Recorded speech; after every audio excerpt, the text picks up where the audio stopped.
Rodney's he's a professional.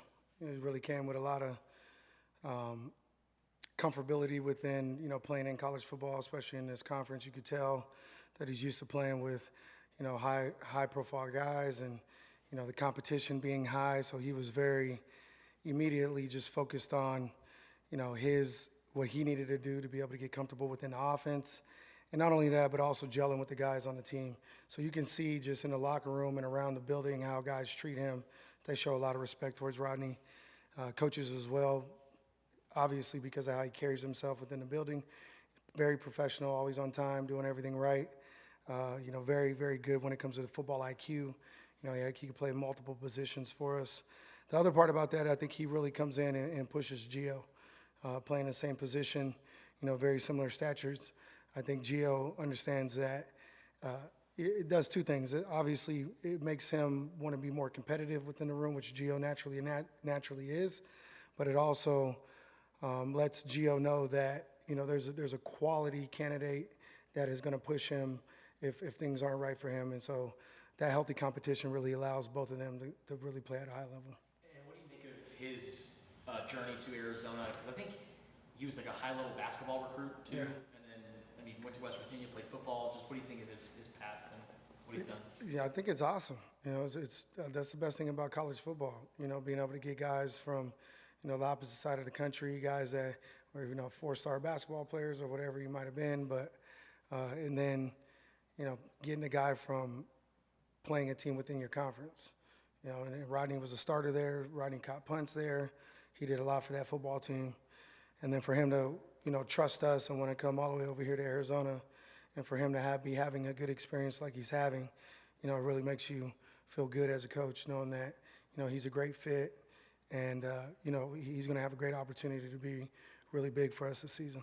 Bobby, Isaiah Mazel's had a really great start to camp. Maybe didn't have the best day today, though.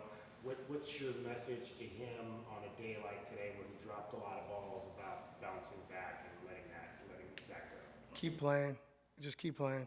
It's part of the game, and he's still a young player. So we always got to really understand still where these guys are and be honest about their development and what that looks like, because they will often show you in these moments of these high-level plays, and naturally as coaches and everybody in the media, you want to crown these guys. You want to tell them this is the next big deal, and the reality is, it's really what's next for them. So I really try to keep them present, really try to keep them focused on what's happening each day, each play, and then moving forward. So it wasn't his best day, but it's going to be like that. That's also the beauty of having such a great group, guys that are close enough to be able to walk over there and pick him up after his third drop and be like, hey, man, we're okay. Just keep playing. He didn't lose no reps. He jumped back in. And what we're looking for is a response at the moment. How are you going to respond? Are you one that's throwing your helmet, making complaints? Are you pointing fingers? Are you making excuses? Are you going to redline it? Really own it and fix it, take accountability before it, and then push forward. There's no doubt in my mind that Isaiah is going to be in this building later, and we're going to be, fixing that, correcting that, and then he's going to be back in the morning ready to go again. And that's the development piece we want. At 165 pounds, what's the best way for him to stay healthy and be able to take the pounding, wide receivers are going to have to take throughout a season? Yeah, I do. It's going to be about his recovery, and it's going to be the same for everybody. He's a little lightened, but at the same time, the lightness comes with a lot of electricity. So he's very quick, he's very twitchy. The guys aren't going to be able to get full hits on Isaiah. It's going to be very few times that he's going to be able to get grabbed at the line of scrimmage because of how much twitch and how much quickness he has. So, it's nice to have those different levels and those different personalities and different body types in the room, so we can kind of get guys in and out. And Isaiah he'll do well with his size. There's no doubt in my mind. Seth mentioned that you're the best he's been around in terms of figuring out reps. What goes into that, especially with how competitive the room is this season? Yeah, it's tough to be candid about it. It's really not easy because naturally a lot of these guys deserve to play. So naturally in camp you have to spend a little bit more time. I got to get into that script and understand, kind of the rep count, making sure guys get a fair opportunity. Not only that, but the way we're rotating quarterbacks. Obviously Noah's the number one, but then you got a couple guys fighting for that 2 spot. And naturally, you want to be able to get everybody in with Noah at some point. And then you also want your ones to be able to work with Sawyer and Luke, because if, God forbid, something were to happen to Noah, they also need to have that connection with those guys in the back. So it takes a little time, just a little thought process. I do believe the boys trust me in understanding that they're getting their fair shot. We also do a great job to be able to evaluate guys based off of the reps they're in on and the plays that they're actually making, not necessarily about, who's throwing them the ball or was the ball completed, but more or less, are you lining up correctly? Are you making the right reads? Are you making the right adjustments? Are you blocking the right guys? So, that goes a lot into, obviously, the film study and being able to grade it out each and every practice and give guys their fair opportunity. So Brandon Phelps was a guy that we heard a lot about in the wintertime, and we didn't really see him this spring because he was banged up. Where's he at right now health-wise, and then how is he doing right now? He's a warrior, man. Brandon's tough. You could tell so he's still playing with the brace on. That's not, no receiver enjoys that. That's always a tough situation, but he hasn't complained once about it to me. So that just kind of tells you what kind of character he has. He continues to show up, continues to play hard. He's rotating with the 1s and the 2s. He's getting plenty of reps with Noah. So he's getting back comfortable again. He's made some really big plays for us, but at the same time, what I'm looking for Brandon is just that consistency that I know he brings to this offense and to this receiver room. I love his toughness. I love his attitude. I love the way he approaches the game, the classroom every single day, and he shows up ready to work. So far throughout spring camp and the start of fall, we've heard just rave reviews about Rod, from a number of the coaches. And obviously you liked his film and all of the things to get him here. But is there something that's maybe been a pleasant surprise or something that has exceeded your expectations from him since he's arrived in Tucson? About Rodney? Yeah. Probably his ability to play his role. This is his 4th season. So for him to be, and he's a true senior right now, for him to come here and choose to understand that, he's going to start sitting behind Gio, and just being completely honest, the way Gio's playing and his development and the way he's growing. For Rodney to be able to take that as a nod of confidence, but also a challenge, and for him to still choose to want to come to Arizona and play that role, knowing that he's going to have plenty of opportunities to help this football team win, says a lot about who he is and then what he thinks about this team. If it would be different if we were a team that he didn't believe in, a team that he didn't think was going to go, hopefully into the college football playoffs and, play a lot of football this year, I don't think it would have been the same. But, I'm really grateful for him to be here. He brings great leadership to the room. He's a joy to coach. Like, his energy is amazing as a human being. And, I'm just very grateful. Jet Smith is a guy that's been getting some reps at punt returner, which is a position that you played in the NFL. So what things do you teach him? What are some of the messages that you're giving to him as he's learning punt returner, and what do you make of just his skill set? Jet is, I was thinking about this last night, actually, just, we hope to be the team we're going to be this season.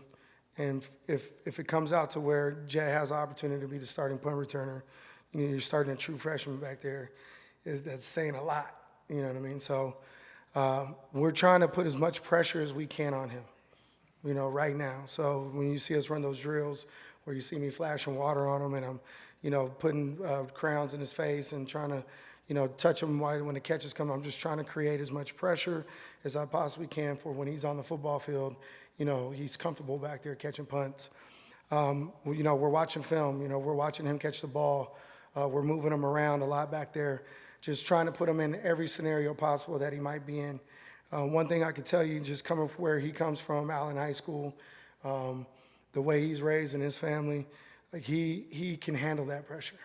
There's no doubt about it. So we're hopeful for Jet. We think that he's going to be a guy to be able to be back there and give us a really, really big spark. He did that at a high level in high school, kick and punts. So, we're just trying to get him right for that opportunity when that comes. He's a peer in the National Football League to Larry Fitzgerald.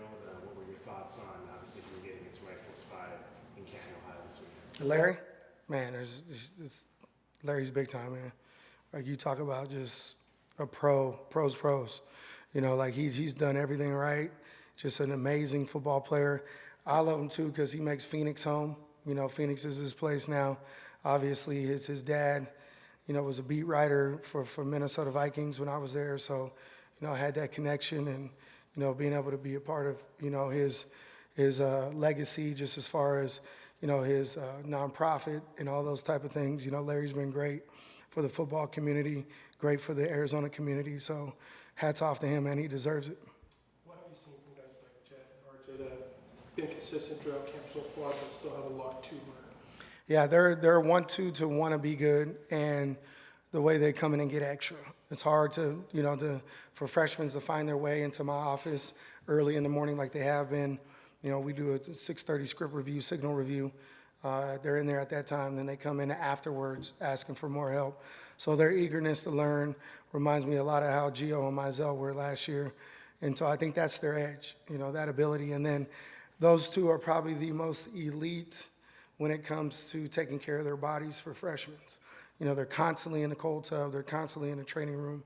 And so I think they're ahead of the curve when it comes to understanding that if they're not available, they're not going to have their opportunity. And so usually that takes a little bit of time for freshmen to figure that out, but those two have been great about it.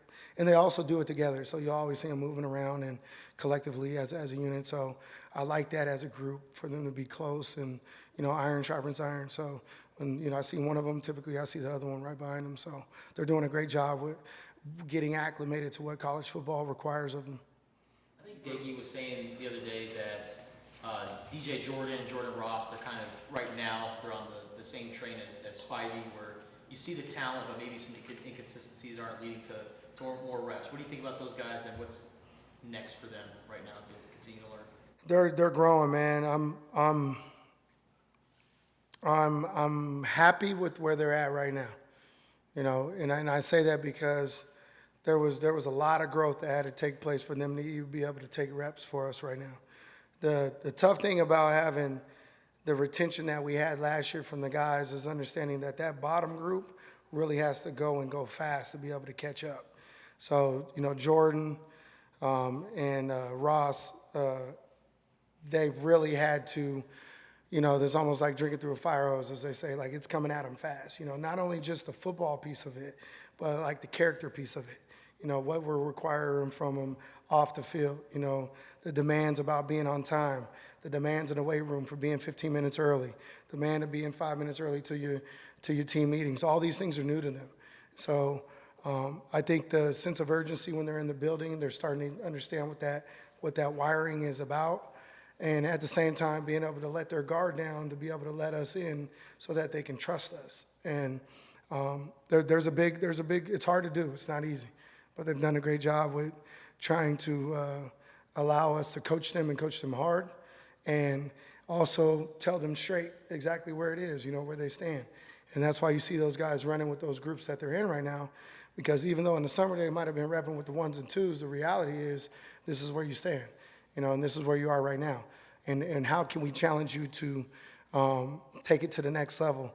I'm pleased where they're at. I think they're taking the development now. They're opening up their hearts, opening up their minds to it, and I just expect them to really grow, continue to grow fast. Let's do a couple more, Coach. You were promoted to assistant head coach during the offseason.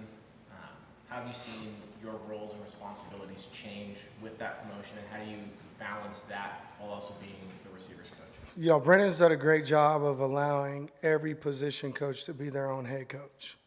And so I say that because he's not over us, like micromanaging us. So for me, it was, you know, I really, truly appreciate the nod in that space. It's definitely something that I would love to be at some point. I'm extremely happy where I'm at. I'm in no rush for that.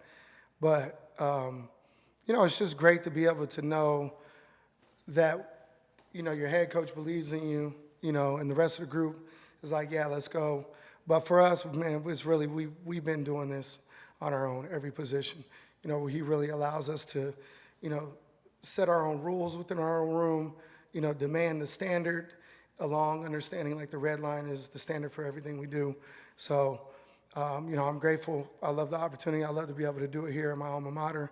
And we'll see where that goes. But right now, on the receiver coach, and I love where I'm at. For guys like Chris Hunter and Trace Spivey, who are the elder statesmen of the room, how do you get them to continue pushing themselves and develop and get better at each and every day?